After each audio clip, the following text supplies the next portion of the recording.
Move over Tinder, Match.com, eHarmony, and Bumble. Why? There's a new dating app making headlines, and for a surprising reason, it's a dating app for inmates. It's called Inmate Mingle, and it helps people behind bars find their perfect match on the outside.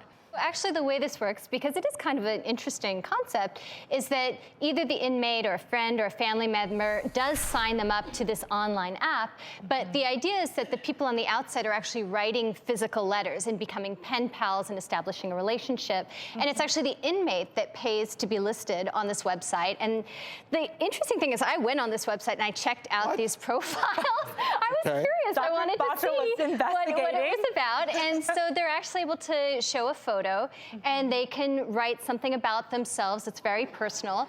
And then it actually also has what they're incarcerated for, which is self-reported. So you can see everything from felony fraud to murder. I was reading about this very cute blonde man in Texas, and he had this great profile photo, and his whole bio was all about how he was seeking a spiritual match and someone who believed in God. And then I scrolled down and it said incarcerated for murder.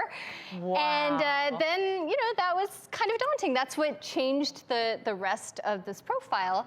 But I think it's kind of an interesting concept because maybe there is a rehabilitative aspect to it for these people who are attempting to come back and join society and need that social support. And I think, there's a couple of things. One is there's the potential that something like this could help to reduce rates of reoffending, because when somebody has stakes, they have a meaningful relationship that they're attached to, it might stop them before they act in a way that might be criminal and get them back in jail. So that's a possibility.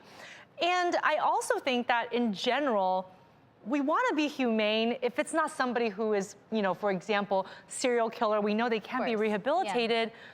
We want to integrate them back. Let me play devil's advocate here. All right. Which is, I do believe that there is a place for this, but if you look at a few of those profiles that ended up on normal dating apps, there's a picture of someone basically posing with weights, and that to me is not a picture saying, hey, I want to become pen pals. And you always have to ask yourself, if you're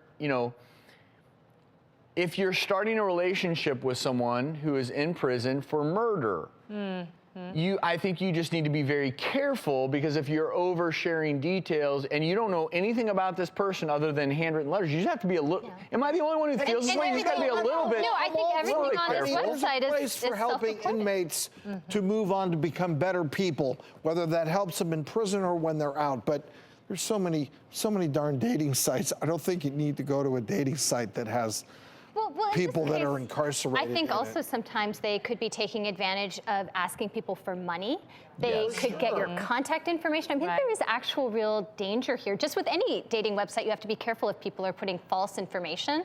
But in this case, I think revealing your identity on the outside, they do have an opportunity that if you pay the service $5 and you mail them a letter, they'll forward it to the inmate without revealing your actual address. But I think there is a lot of buyer beware, a lot of potential for harm here as well. This just highlights how with any dating service that's online, you have to do your due diligence. And if you wanted to use this, great, go for it. But you just have to be aware that we looked at profiles. They're not always legit. Fake old pics. They may, in this scenario, you could lie about your release date. So you just have to know what you're getting yourself into.